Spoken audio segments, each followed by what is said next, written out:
waxaad u baahan tahay talada labaad oo ah isqaras bixi. daawo walba aad cuntid waxba kaama tarayaan haddii aad tahay qof qaras ay ka buuxdo.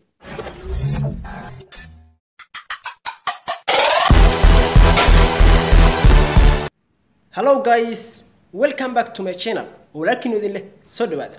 fadlan haddii aad ku cusub tahay YouTube channel-kan subscribe saar. haddii aad horay u saartani mahadsanid. magacaygu waa Wadani Bahar. halkaad iga daawanaysidna waa Mojis TV. maanta waxaan inoo wadaa 3 talo oo muhiim ah qof walbana caafimaadkiisa muhiim u ah. haddaba haddii aad jeceshahay inaad ka faa'iidaysid 3 talo videogan dhameyso waad fahantaa filaya. 3 talo aan rabin inaan kula wadaago maanta waxay tahay hadduu uu dhaawac ku soo gaaro dhaawacyada yaryarka ah sida inay wax ku qalaan sida dhaawac yar ku gaaro ama kab inay lugta ka goyso ama inaad kuftid jilbaha aad ka xukumadaan ama gacanta ka xuqanto ada dhaawac markaas ku soo gaaro oo fudud aan u baahnayn taliin oo u baahan in macnaheedu lagu geeyo isbitaal daawo kiimika laga soo dhaqo oo u baahan ayaa waxaan ku hayaa daawo fudud oo dabiici ah oo dalkaaga ka buuxaan oo aadan dib u marinin. haddaba daawadaas ayaan rabaa inaan kula wadaago. daawadaasna waa daawo kale maaha, waa daawo aad heli kartid meel walba Soomaaliya aad ka joogtid. waa yaanyo sibinsabi. waxaan filayaa video hore inaan kaga soo hadlay in ilkaha lagu cadeeyo, ilkaha lagu dhalaaliyo cadaan looga dhigo, balse maanta waxaan kaga hadlaynaa in ay tahay daawo u ah boog walbo jirkaaga ku taalo. way daaweynaysaa.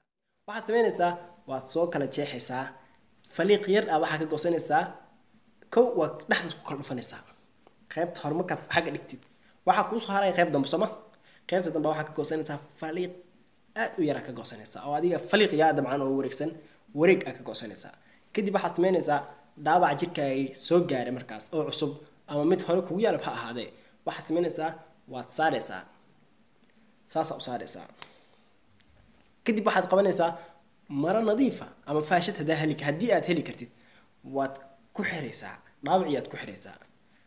haddii ay wax ka tari waayaan markii aad ku haysid 5 saacadood oo wax ka tari waayo waxaad u baahan tahay talada labaad oo ah isqaras bixi. daawo walba aad cuntid waxba kaama tarayaan haddii aad tahay qof qaras ay ka buuxdo.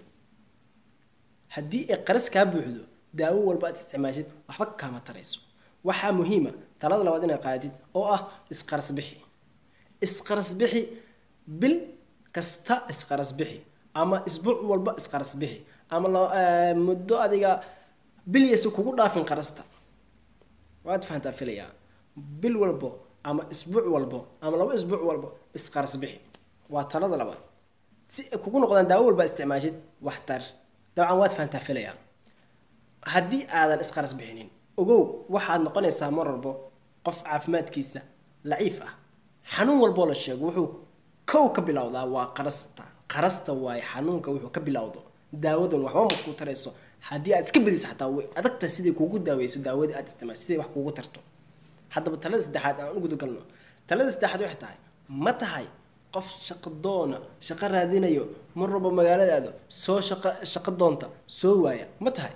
haddaba taladan qaado wallahi way ku anfacaysaa. wallahi taladan waa muhiim inaad qaadatid.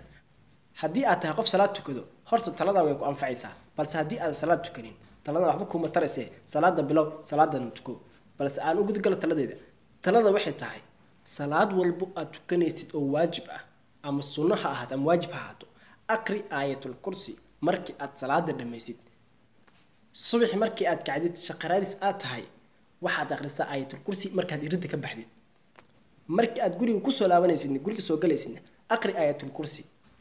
wad ha ka quusanin waxaan huwa 100% wallahi waan huwa inaad shaqo degdeg ku helaysid. sababtoo ah ilaahi mar walba waxaad weydiisatid haba soo daahaane mar waad helaysaa. ha quusanin weliga mar waad guulaysanaysaa. sida rasuulkan calayhi salaatu wasalaam uu noo sheegay waxay ahayd man jadda wajada. ruuxii dadaalkiisa wuu gaarayaa. halkaas ayaan ku soo gabagabaynaynaa talooyinkeena ama videogeena. haddii aad video ka heshay like, haddii aad ka helin dislike.